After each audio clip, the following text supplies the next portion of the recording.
మన పూర్ణిమలో కళ్యాణం కమనీయం సేల్స్ ప్రతి 15,000 రూపాయల కొనుగోలుపై కంచి కాటన్ శారీ ఉచితం. నమస్కారం గురుగారు. నమస్కారం అమ్మా. శుభం బియాదు. గురుగారు, పూజలు చేయాలంటే ఖచ్చితంగా మనం కొన్ని నియమాలు పాటించాలని చెప్తూ ఉంటారు. అయితే చాలా మంది మాంసాహారం తీసుకోకుండా ఉండలేరు. మామూలుగా నాన్ వెజ్ తినే అలవాటు ఉన్న వాళ్ళు చేసే పూజలకి సంబంధించిన ఫలితం వాళ్ళకు వర్తిస్తుందా లేదా? వర్తిస్తున్నాం, అదేం కాదు. ఎందుకంటే ఇప్పుడు మన లోకంలోని నాన్ వెజ్ తినేవాళ్ళు, మాంసాహారం తినేవాళ్ళు ఉన్నారు, శాకాహారులు ఉన్నారు. సో అందరూ పూజలు చేస్తారు, అందరూ గుడికి వెళ్తున్నారు. ఇప్పుడు మేము ఉన్నాం అనుకోండి, మాకు మాంసం పేరు స్పెల్లింగే తెలియదు. నిజం చెప్పాలంటే ఎలా రాయాలో కూడా తెలియదు. అంటే ఐఎమ్ జస్ట్ కిడింగ్. మేము దాని జోలికి వెళ్ళాం, గుడ్డు కూడా ముట్టుకోం. అది మన ఆచారం, మా ఆచారం అంతే. నాయన మేము ఇలాగ ఉండాలి, మీది అలాగ ఉండకపోవచ్చు. అంటే వేరే రకాల ఆచారాలు ఉండొచ్చు. వాళ్ళవి ఆచారంలో భాగంగా ఆహార నియమాలు అనేది ఉంటుంటాయి. కొన్ని ఆహార నియమాల్లో వాళ్ళు తినడం తప్పు లేదు. ఇప్పుడు ఉంది, పూర్వకాలంలోని చేపలు పెట్టేవారు. చేపలు పెట్టేవాడు ఏం చేసేవాడు, అడవిలోకి నదిలోకి వెళ్ళేవాడు, గంటల తరబడి అక్కడ కూర్చునేవాడు. కూర్చున్న తర్వాత వాడికి ఆకలేసేది.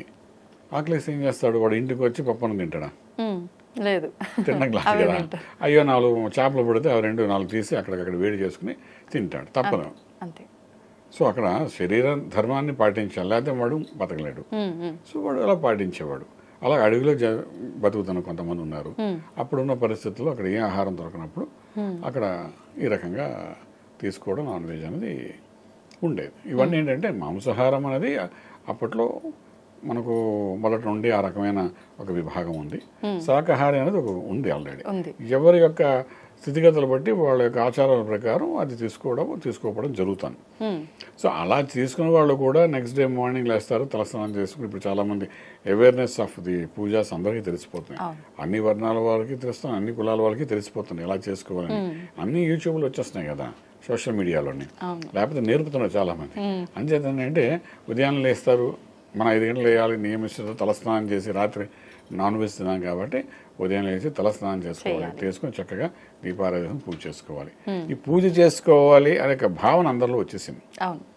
అయితే ఈ పూజ చేసుకోవాలనే భావనలో కొంచెం ఎక్కువ ట్రాన్స్లోకి వెళ్ళగలిగితే అప్పుడు ఆ వ్యక్తిలో ఒక పరివర్తన వస్తుంది. ఆ పరివర్తనలో భాగంగా మాంసం వదిలేస్తాడు వాడు. అది ఆ ట్రాన్స్లోకి వెళ్ళి వదిలేయాలి తప్ప, నా అర్థం మీకు అర్థమైంది కదా. మాంసాహారం చేసేవాడు చేయొచ్చా అంటే, మాంసాహారం తినేవాడు చేస్తేనే పరివర్తన వస్తుంది. అది తినాలా తినకూడదు, వాడికి జ్ఞానం విజ్ఞానం 2 వస్తాయి కొంతకాలానికి. వచ్చినప్పుడు వాడు ఆటోమేటిక్ మానేస్తాడు, వాళ్ళకి వదిలేస్తే. ఇప్పుడు చూడండి, ప్రతి సంవత్సరం కరెక్ట్గా అక్టోబర్ మొదలయ్యేసరికి అందరూ మాలలు వేసేసుకుంటారు. అబ్బో ఈ 2 నెలలు ఏం ముట్టుకోనండి అంటాడు, 40 రోజులు ఏం ముట్టుకోని అంటాడు. వాడు తెల్లవారిసరికి పక్కన బాటిల్ లేని, మొక్కలేని, బతకలేని మనిషి కూడాను ఈ అయ్యప్ప దీక్షలో ఉండిపోతాడు. అయ్యప్ప నియమం ఎందుకు పెట్టారు అక్కడ అంటే, 40 రోజులుగానే ఉంటే మొట్టమొదటి రోజు నువ్వు ఏదైతే ఆహారం తీసుకున్నావు అది 40వ రోజు శరీరంలో పనిచేస్తాయి. ఇది శాస్త్రం చెప్తుంది సైంటిఫిక్గా. మొదటి రోజు ఈ రోజు మీరు పప్పానం తింటే దీని ఫలితం శరీరంలో తిరిగి అందులో జీర్ణించుకుని, అందులో ఉన్న శక్తిని జీర్ణించుకుని దీని యొక్క ప్రభావం అనేది 40వ రోజులో మీకు చూపిస్తుంది. అంచేత మండలం అంటారు. మండల కాలం పూజ చేయాలని, ఏ పూజ మండల కాలం చేస్తే మొదటి రోజు చేసిన పూజ ఫలితం 41వ రోజు మనకు కనబడుతుంది, ఫలితం కనబడుతుంది. ఇది ఉంది, చాలా మంది తెలియదులేండి, నేను చెప్తున్నాను. ఇప్పుడు ఈ రకంగా తెలుసుకుంటాం, మన ఛానల్ ద్వారా తెలుసుకుంటారు. సో ఇప్పుడు ఏమైంది, ఇప్పుడు 40 రోజులు పూజ చేస్తారు, దీక్షలో ఉంటారు, ఎవరిని తప్పు పట్టను. 41వ రోజు నాడు పంప దగ్గర దీపగానే ఇలా తీసేస్తారు, బయటకు రాగానే. నేను చాలామంది చూశాను, తప్పు అన్నట్లేదు, చూసిందే చెప్తున్నాం. చూస్తారు, డెఫినెట్గా వాళ్ళు చేసిన కాలకృత్యాలు, అబ్బా చాలా రోజులు రిలీఫ్ దొరికింది, ఎప్పుడు అనుకుంటున్నా 40 రోజులు అయింది, చాలా పదండి రా అంటారు. బ్యాచ్ రెడీ అయిపోతారు. అంటే దేనికి చేసినట్టు 40 రోజుల పూజ. అంచేత నాన్ వెజ్ తినడం గురించి మీరు మాట్లాడుతున్నారు కాబట్టి, నాన్ వెజ్ తింటూ ఎవరైతే మంత్రసాధన చేస్తుంటాడో ఒక స్టేజ్ రాగానే అది మనం తినకూడదు, అది మన శరీరానికి సంబంధించింది కాదు, మన మనసు సంబంధించింది కాదు, మన ఆలోచనకు సంబంధించి కాదు, మనం చేసే వెళ్తున్న మార్గానికి సంబంధించి కాదు అనే ఒక భావన వాడికి వచ్చి వాడు మానేస్తాడు. మానేయాలి అంతే. ఇప్పుడు ఆహారం దొరకనప్పుడు పూర్వకాలంలో కొంతమంది కులాల వారు, కొంత మతాల వారు, వాళ్ళు ఏంటంటే అప్పుడున్న పరిస్థితిని బట్టి అసలు నాన్ వెజ్ తింటే ఎక్కడ మొదలైంది చెప్పమంటారా? మనకు నాగరికత ఎక్కడ మొదలైందో అప్పట్లోని ఆహారం ఎలా తినాలో తెలియదు కదా. మనం పూర్వం ఆది మానవుల దగ్గర ఉన్నప్పుడు అప్పుడు ఈ వాళ్ళ పాపం ఏం తినాలో తెలిసేది కాదు. నాకు చిన్నప్పుడు చెప్పిన కథ చెప్తున్నాను. అయితే వాడు అడవిలో పందులు వీటన్నిటిని కూడా తోలుకోవడం, తినడం, ఏదో ఆకులు ఆలములు తినడం ఇలావన్నీ చేస్తుండేవాడు. పాపం చాలా వెజిటేరియన్గానే ఉండేవాడు. అప్పటికి ఏదో పండు తింటుండేవాడు. ఒకరోజు అగ్ని పాకకి అంటుకుని ఆ లోపల 10 పందులు ఉంటే ఇవన్నీ కాలిపోతాయి. కాలిపోతే ఏంటంటే మనవాడు కాలిపోయినా అవేంటంటే పడుకున్నట్టుగా అలా ఉంటాయి. చూసి ఏం చేస్తాడంటే మనవాడు పిల్లాడు ఆదిమానవుల సమయంలో ఇదేంటి ఇలాగ ఉన్నాయని చెప్పి తెలియదు కదా వాళ్ళకి. ఇప్పుడైతే మన టెక్నాలజీ ఉన్నప్పుడు అలా చేయి పెట్టి పట్టుకుంటే ఆ చేయి లోపలికి వెళ్ళిపోతుంది. ఆ వేడి తట్టుకోలేకే తీసి నోట్లో పెట్టుకుంటాడు. అయ్యో ఏంటి మనకు వేడి కూడా పెట్టుకుంటారు సార్. ఇది అంటే నోట్లో పెట్టుకుంటాడు. పెట్టుకుని దాని యొక్క టేస్ట్ నోట్లోకి వెళ్తాడు. ఇదేదో బాగుంది అనుకుంటాడు. ఆది మానవుడు అలా మొదలెట్టాడు అని మా చిన్నప్పుడు స్కూల్లో చెప్పేవారు ఈ మాట. ఉండొచ్చు. అలా మొదలు పాపం వాడు ఆహారం దొరక్క వాడు ఏదో అవస్థపడుతూ జరిగిన సంఘటన వాడు అలా చేశాడు. ఎక్కడ ఆహారం దొరకలేదో అప్పట్లో పూర్వకాలంలో అలా చేసేవారు. రాజులు కాలంలో కూడా మనం చూసాం. ఎందుకంటే రామాయణ మహాభారతంలో ముందుకు వచ్చినప్పుడు కూడా మనకు ఈ ఆహారం అనేది దొరక్కాయి కదా అందరూ చేసేది. అడవిలోనూ కూడా ఆహారం దొరకదు. అప్పుడు ఏం చేస్తే బాణం తీసి ఏ పక్షి అనుకుంటాం అది కాల్చి తింటాం. ఇది ఇలా పెరిగిందా నాన్ వెజ్ తప్ప. ఇప్పుడు మన సిటీలో చక్కగా అన్ని రకాల వెజిటేరియన్స్ దొరుకుతున్నాయి. మారచ్చు మనిషి, తప్పలేదు. అంటే దాన్ని ఫాలో అవ్వకలేదు, మనం ఆదినామాలు కాదు కదా. సో ఇప్పుడు కూడా ఏంటంటే మా తాతల దగ్గర ఉంది అని అంటారు. మనం తినకపోతే ఎవరే నువ్వు తినకపోతే ఎలాగరా, నువ్వు మరీ ఇంత సాత్వికుడు అయితే ఎలాగరా ఒళ్ళు బలంగా ఉంటుంది అని అంటారు. చక్కగా వండి పెడతారు, పెద్దవాళ్ళు వండి పెట్టేస్తారు, పిల్లలకి పెడతారు, ఇవన్నీ జరుగుతాయి. సో అది మానాలి, అది మన శరీరతత్వానికి సరైనది కాదు అనేది ఎప్పుడైతే మంత్ర సాధన చేస్తుంటామో అప్పుడు ఒక స్టేజ్లో మనకు తెలుస్తుంది. తెలిసినప్పుడు మనిషి అలా మారిన కొన్ని వేల మంది ఉన్నారు. జీవితంలో మారిన వాళ్ళు అలా ఉన్నారు. నాన్ వెజ్ తినడం వల్ల నాకు ఈ ఫలితం వచ్చింది, నీ మార్గంలో వెళ్ళగలిశాను. ఎంతోమంది ఉన్నారు, లక్షలాది మంది ఉన్నారు అలాగా. సో అంటే మీరు అడిగిన ప్రశ్నకి ఏంటంటే అందులో ఆన్సర్ ఉంది. సో నాన్ వెజ్ తినాలా తినకూడదా అని మన టీవీ ఛానల్ చూస్తున్న వాళ్ళు తెలిసి డిసైడ్ చేసుకోవాలి ఆ విషయంలో.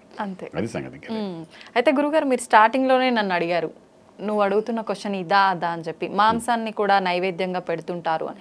నాకు తెలిసినంత వరకు బలులు ఇస్తుంటారు గ్రామ దేవతలకి అట్లా, కానీ నైవేద్యంగా పెట్టడము అంటే పెడుతుంటారా? అలా అది నైవేద్యంగా పెట్టడమే నైవేద్యంగా పెట్టినట్టే అవుతుందమ్మా. బలి ఇస్తారు, ఆ అమ్మవారి ముందు చూపిస్తారు, చూపించి ఆ రక్తం తిలకం వేస్తారు. అలాగే అక్కడ ఎవరైతే బలి ఇచ్చే వాళ్ళు నెత్తి మీద రాస్తుంటారు, చేసి అమ్మవారు అమ్మ నీకు ఇచ్చాను చూపిస్తారు.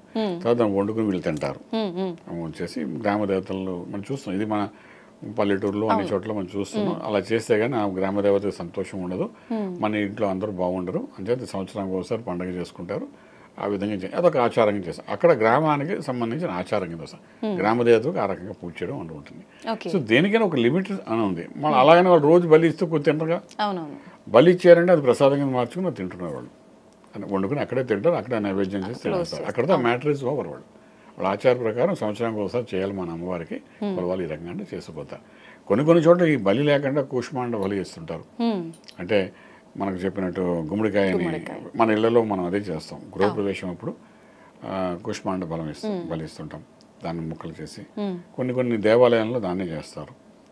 దాన్ని మనం ఏ బలి అనుకున్నా బలి అక్కడ బలి కుష్మాండ ఇస్తే బలి ఇచ్చినాడు అక్కడ. సో అలా చేస్తుంటారు. సో రకరకాలుగా ఉన్నాయి. కానీ మాంసం అనేది నైవేద్యంగా అంటే అది ప్రత్యేకించి అది పెట్టి ఇది పెడితే కానీ జరగదు అనే టైప్లో నిత్యం దేవాలయాల్లో జరిగే పని కాదు అది. మనకు ఒకప్పుడు ఎక్కడంటే త్రిపురాంతకంలో బలులు ఎక్కువ అవుతుండేవి. గుంటూరు జిల్లా దగ్గర త్రిపురాంతకం కానండి, అక్కడ అమ్మవారు బాలా త్రిపుర సుందరి అమ్మవారి దగ్గర ఒకప్పుడు జరుగుతుండేవి కొన్ని సంవత్సరాల క్రితం. అది నిషేధం చేశారు మొత్తంగాను. అలాగే ఇప్పుడు మనకు బాగా కనబడేది ఏంటంటే ఛానల్స్లో వాటిలో కనబడేది అంటే కామాక్షి అమ్మవారి దగ్గర అస్సాం గౌహటిలోని అక్కడ ఇప్పటికీ ఆచారాన్ని కొనసాగిస్తున్నారు వాళ్ళు. బలులు ఇవ్వడం అంతా ఇస్తుంటారు. అమ్మవారు అడిగారో లేదో నాకేదో తెలియదు, కానీ బలులు అయితే ఇస్తుంటారు ఇప్పటికి. అయితే అక్కడ ఆచార ప్రకారం వాళ్ళకి ఇస్తుంటే ఇక్కడ మన వాళ్ళు ఏం చేస్తుంటారంటే మనకు సంబంధించిన ఆచారం కాదు అది. కానీ మనకి ఇక్కడ ఉన్న కొంతమంది విద్య తెలుసుకున్న వాళ్ళు ఏంటంటే చేస్తుంటారంటే అలా బలిస్తే మనకు కావాల్సిన పొజిషన్ వస్తుంది, ఇలా బలిస్తే మనకు అనుకుని సాధించగలుగుతాము, ఇలాంటి బలిస్తే ఒక సినిమా హీరో అంటే వాడు హీరో అయిపోతాడు, టాప్ మోస్ట్ పొలిటీషియన్ ఎవడు అంటే వాడు మంచి మినిస్టర్ అయిపోతాడు. ఇక రకరకాలుగా దీన్ని ఫోకస్ చేసి ఇక్కడ ఉన్న వాళ్ళని అక్కడ తీసుకుని అక్కడ బలి ఆ పూజ చేయించడం ప్రయత్నం చేస్తారు. కానీ అక్కడ ఆచారం అంతే, ఆ ఆచారం అక్కడ వాళ్ళకి ఉంది అంతే. సో దాన్ని అందరికీ శుభ్రంగా రుద్దుతుంటుంటారు కొంతమంది. సో అది మనం చేసుకోవాలా చేయకూడదంటే అది ఎవరి విజ్ఞత వాళ్ళకి వదిలేస్తుంటాం. సో ఏంటంటే వీళ్ళు చేసే మార్కెటింగ్ విధానం బట్టి ఇవన్నీ జరుగుతుంటాయి. చాలామంది ఉన్నారు మన ఆంధ్రాలో, కొంతమంది పెద్ద మనుషులు చక్కగా ఇలాంటి పూజలు చేయిస్తామని చెప్తుంటారు. ఉన్నాయి. ఇప్పుడు మేము వెళ్తాం, అక్కడికి వెళ్తాం, వెళ్ళి చూస్తాం, అమ్మవారి దర్శనం చేసుకుంటాం, గర్భగుడిలోకి వెళ్ళి అమ్మవారి దర్శనం చేసుకుని వస్తాం. చక్కగా వస్తారు. కొన్ని లక్షల మంది వెళ్తారు, అందరూ ఈ బలి చుట్టూ ఫాలో అవరు. ఫ్రాంక్లీ స్పీకింగ్ ఎవరు ఫాలో అవ్వరండి ఇక్కడ. ఇలాగే ఎవరైనా తీసుకెళ్ళిన వాళ్ళు అక్కడ పూజ చేస్తుంటారు. వాళ్ళ ఆచార ప్రకారం ఏదో ఒక అమావాస్య నాడు అమ్మవారి కోసం చేస్తారు వాళ్ళు. ఒక అమావాస్య నాడు, ఒక మంగళవారం నాడు, సంవత్సరం నెలకు ఒకసారి 2 సార్లు గుడి వాళ్ళు చేస్తుంటారు. పైన ఏదైనా అప్పుడు అవసరం ప్రత్యేకమైన పూజలప్పుడు ఏదైనా ఉంటే చేస్తారు. అంటే అది అక్కడ ఆచారాన్ని అక్కడ వాళ్ళు చేయడంలో ఒక వాళ్ళకి పద్ధతి ఉంది. అది ఆ పద్ధతి మనం రుద్దిసుకోవాల్సిన అవసరం లేదు. అది రుద్దుకుంటే కానీ మన ఫలితాలు రావు అని ఫోకస్ చేయట్లేదు ఛానల్స్ ద్వారా వాళ్ళు. అది నేను చాలా స్ట్రిక్ట్గా చెప్తున్నాను. ఓకే, నీకు ఒక వ్యక్తికి అలా భావన ఉంది, నేను వెళ్ళాలి చేసుకుంటే నువ్వు ఎప్పుడు వచ్చేది, ఇప్పుడు ఎందుకు చేయాలి? అది ఇప్పుడు మేము వెళ్తే అది మంత్రశక్తితో కూడిన పర్వతం, అది నీలాద్రి పర్వతం అంతా. సో అక్కడ ఏంటంటే తపోశక్తి ఉంది. అక్కడ అఘోరాలు వస్తారు, అవధూతులు వస్తారు, మంత్రసాధన చేస్తుంటారు. మేము వెళ్తాం, 2-3 రోజులు అక్కడ కూర్చుంటాం, రాత్రి పగలు కూర్చొని మంత్రసాధన చేస్తాం. ఏది మా గురువు గారు మాకు ఇచ్చిన మంత్రోపదేశం ఇచ్చిన మంత్రాన్ని అక్కడ కూర్చొని చేస్తాం. ప్రశాంతంగా ఉంటాం. ఆ శక్తిని సంపాదించుకుంటే మళ్ళీ మన జనంలోకి వస్తాం, వాక్శుద్ధితో 4 మంచి మాటలు మాట్లాడతాం. జ్యోతిషం నాకు ఉన్నది కాబట్టి అది చెప్పుకుంటూ పోదాం. సాధకుడిగా వెళ్ళి చేయడం వేరు. ఇవన్నీ ఏంటంటే కొంచెం మార్గానికి డీవియేషన్ అంతే, అంతకన్నా. అలాగైతే మన ప్రైమ్ మినిస్టర్ గారు లాంటి వాళ్ళు ఎవరో పెద్దవాళ్ళు ఎవరో ఊళ్ళో ఉన్న అన్ని దున్నపోతులు ఇచ్చేద్దాం, మనమే ప్రైమ్ మినిస్టర్ అయిపోతాం అనుకోవచ్చు కదా. యాజ్ సింపుల్ యాజ్ దట్ కదండి. ఇస్తే అవుతుంది అంటే లెక్క. అది కాదు కదా అక్కడ. అది ఒక ఆచారాన్ని ఒక చేస్తే కానీ అవ్వదన్నట్టుగా ఫోకస్ చేయడం కరెక్ట్ కాదు. ప్రాంతాన్ని బట్టి ఫాలో అవడం బెటర్. అక్కడ వాళ్ళకి మనకు కాదు, మనం చూసేవరకు అది అక్కడ జరుగుతున్న ఆచారం మనం చూస్తాం అంతే, అంతవరకు ఇంకెళ్ళలేదు. సో మనం ఇప్పుడు అడవిలోకి వెళ్ళామని చెప్పి వాళ్ళు సగం బట్టలతో కోవి గోదావరిలో ఉన్నారనుకుంటాం, మనం మార్చేసుకోం కదా అక్కడికి వెళ్ళామని. మళ్ళీ ఇలా చెప్తే అందరూ బాధపడతారు. అడవిలోకి వెళ్ళి మార్చం కదా, మనం డ్రెస్ వేసుకుంటాం, వాళ్ళు ఎలా చేస్తున్నారో చూస్తాం, మనం వాళ్ళ డాన్స్ చూస్తాం, వాళ్ళ వంట చూస్తాం, వాళ్ళ పాటలు వింటాము, వాళ్ళ యాక్టివిటీస్ చూస్తాము, ఫోటోలు తీసుకుంటాము. అంటే వాళ్ళలాగా బట్టలు వేపేసుకుని సగం బట్టలతో మనం తిరగం కదా, అడవిలోకి వచ్చాం కాబట్టి. అంత సింపుల్ లాజిక్ ఎందుకు అర్థం చేసుకోరు పిల్లలు? ఎవడో చెప్పాడు కదా అని నేను అక్కడ అలా బట్టలు మార్చుకుని అలా డ్రెస్ వేసుకుంటే నీకు ఫలితం వస్తుందని ఎవడన్నాడు అనుకోండి, దాన్ని నమ్మేయాలి మనం? చెప్పండి. అక్కడ ప్రాంతానికి బట్టి వాళ్ళు అలా అది అంతకంటే ఎక్కువ బట్టలు వేసుకోరు. కారణం ఉండొచ్చు, బట్టలు దొరకపోవచ్చు, ఇంకేదో 100 రీజన్స్ ఉంటాయి వాళ్ళకి. అంటే మనం అక్కడ ఆచారాన్ని మనం ఆచారంగానే చూడాలి తప్ప అదొక విశేషమైన స్థితిగతుల్లో అది చేస్తే కానీ ఫలితాలు రావని అక్కడికి వెళ్ళే వాళ్ళందరూ ఇలా చేయాలని మాత్రం ఎక్కడ రాసి పెట్టలేదు. నేను వాటిని కొంచెం ఖండిస్తాను. అన్లెస్ అంటే బాగా ఈ కష్టాలను వాడు ఏదో అమ్మ దర్శనం చేసుకోవాలంటే తీసుకెళ్తుంటాం. మేము కూడా తీసుకెళ్తాం, దర్శనం చేస్తాం, అన్నీ చేస్తాం. ఇవన్నీ నేను రెగ్యులర్గా వెళ్తుంటాను ఆ ప్లేస్కి, చూస్తాను. ఇవన్నీ బలు అవుతుంటాయి పక్క. మనం చేసే ప్రదక్షిణ మనం చేస్తూ ఉంటాం, దర్శనం చేసుకుంటాం, అవి దూరం నుంచి చూస్తుంటాం, బాగుందిరా ఇదేదో వాహనం అనుకుంటే ఊరుకుంటాం అంతే. మనం అంతకంటే ఎక్కువ ఆలోచించేవాడు. అలా నాలాగా ఆలోచించేవాళ్ళు కొన్ని లక్షల మంది అక్కడ దర్శనానికి వస్తుంటారు. అక్కడ ఉన్న శక్తి అంటే మనకున్న 18 అష్టాదశ పీఠాలలోని యోని భాగం అక్కడ ఉంది. యోని భాగం అంటే ఏంటంటే తల్లి గర్భం నుండి బయటకు వచ్చే భాగం. అంటే అమ్మ అక్కడ ఉన్నట్టే లెక్క. ఒకసారి అక్కడికి వెళ్తే పునర్జన్మ ఇంకేం లేదు. అక్కడికి వెళ్ళి తాకేమంటే మన జన్మ తరించినట్టే. ఆ భావంతో అక్కడికి పోవాలి, పోయి అమ్మ దర్శనం చేసుకోవాలి, అంతే, ఇంకేం వద్దు. మనం చాలు ఈ జన్మలో చేసిన పాపాలను ప్రక్షాళన అవుతాయి.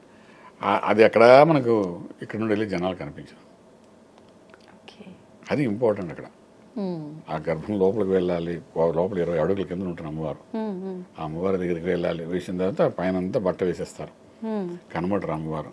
ఎందుకంటే రహస్యమైన స్థితి కదా.